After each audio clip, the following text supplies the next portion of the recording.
बातमीपत्राच्या पहिल्या भागामध्ये आपलं स्वागत। आता बातम्या विस्तारानं। काँग्रेसनं कोल्हापूर महानगरपालिकेत 15 वर्ष वाया घालवली। आता काम करणाऱ्या महायुतीच्या हातात सत्ता द्यावी असं आवाहन उपमुख्यमंत्री एकनाथ शिंदे यांनी केलंय। कोल्हापूरच्या आयटी पार्कला शेंडा पार्कमध्ये जागा दिली असून कोल्हापूरच्या युवकांना इथंच रोजगाराच्या संधी उपलब्ध होतील। महापालिकेच्या नवीन प्रशासकीय इमारती इथं उभ्या करू, कोल्हापूरच्या विकासाचं एकही काम थांबू देणार नाही अशी ग्वाही सुद्धा नामदार शिंदे यांनी दिली। कोल्हापुरातील छत्रपती शिवाजी चौकात झालेल्या महायुतीच्या प्रचार सभेमध्ये ते बोलत होते। कोल्हापूर महानगरपालिकेच्या निवडणुकीत महायुतीच्या प्रचारासाठी उपमुख्यमंत्री एकनाथ शिंदे आज कोल्हापूर दौऱ्यावर आले होते। प्रारंभी ताराराणी चौकातून त्यांचा रोड शो झाला। तिथून ते छत्रपती शिवाजी चौकात आले, पण नाशिकला सभेला जायचं असल्यानं त्यांनी लगेचच भाषणाला सुरुवात केली। ज्या उमेदवारांच्या पाठीशी महिला शक्ती आहे त्यांचा मतपेटीत नंबर पहिला येणार हे निश्चित आहे। या निवडणुकीत लाडक्या बहिणी चमत्कार दाखवतील असं सांगत नामदार एकनाथ शिंदे यांनी कोल्हापूर महापालिकेवर महायुतीचाच झेंडा फडकेल असा विश्वास व्यक्त केला। लाडक्या बहिणींचा आशीर्वाद पाहून विरोधकांच्या पोटात गोळा आलाय।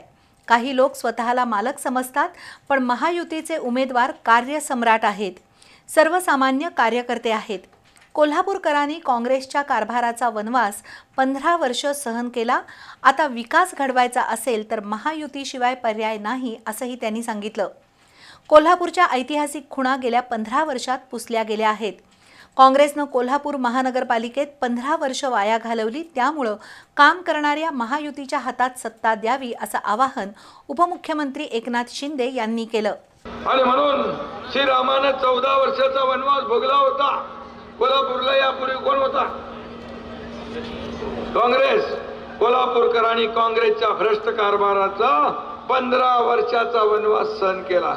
रामानं 14 वर्ष, तुम्ही 1 वर्ष ज्यादा।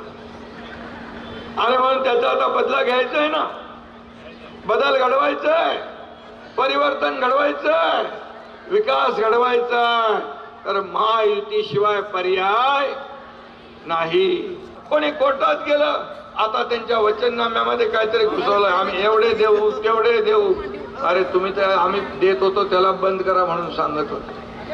आणि चांगला खोडा घातला ज्यांनी, त्याला मी निवडणुकीमध्ये सांगितलं, प्रचारात माझ्या बहिणींना सावध राहा आणि दुष्ट भावांपासून सावध राहा। माझ्या बहिणींनी लक्षात बरोबर ठेवलं। ज्यांनी खोडा घातला त्यांना चांगला कोल्हापुरी जोडा माझ्या बहिणींनी दाखवला आणि घरी पाठवून दिलं। त्याचं कारण की 15 वर्ष बघितले आणि 3.5 वर्ष बघितले, किती फरक आहे, किती वाया गेले आपले वर्ष। पुन्हा अशा प्रकारची संधी कोणालाही मिळता कामा नये। काम करणाऱ्यांच्या हातात संधी गेली पाहिजे, कारण आम्ही विकास करणारे आहोत। कोल्हापूरच्या इतिहासाची श्रीमंती पुन्हा मिरवायची आहे असं सांगून नामदार शिंदे यांनी महायुतीनं गेल्या 3.5 वर्षात केलेल्या विकास कामांची माहिती दिली। विरोधक वचननाम्यात खोटी आश्वासनं देतात, पण हे तर आमच्या योजनाच बंद करायला निघाले होते। सरकार चांगलं काम करत असल्यानं महाराष्ट्रात गुंतवणुकीचा ओघ वाढला आहे। लाडकी बहीण योजना बंद होणार असं सांगतात, पण ही योजना कधीच बंद होणार नाही अशी ग्वाही त्यांनी दिली। कोल्हापूर शहरासाठी महायुती सरकारनं आणलेल्या योजनांचा आढावाही त्यांनी घेतला। शहराला स्मार्ट बनवण्यासाठी महायुतीच्या सर्व उमेदवारांना विजयी करा असं आवाहनही उपमुख्यमंत्री एकनाथ शिंदे यांनी केलं। यावेळी उबाठातून शिवसेनेत आलेल्या कार्यकर्त्यांचं स्वागत करण्यात आलं। दरम्यान विमानतळावर गोकुळचे माजी अध्यक्ष विश्वास पाटील आणि त्यांच्या समर्थकांनी आज शिंदे शिवसेनेत प्रवेश केला। छत्रपती शिवाजी चौकात झालेल्या सभेला पालकमंत्री प्रकाश आबिटकर, खासदार धनंजय महाडिक, धैर्यशील माने, आमदार राजेश क्षीरसागर, शिवसेना उपनेत्या जयश्री जाधव, माजी खासदार संजय मंडलिक, सत्यजित कदम, शारंगधर देशमुख, सुनील कदम, दुर्गेश लिंगरस, ऋतुराज क्षीरसागर यांच्यासह महायुतीचे उमेदवार उपस्थित होते।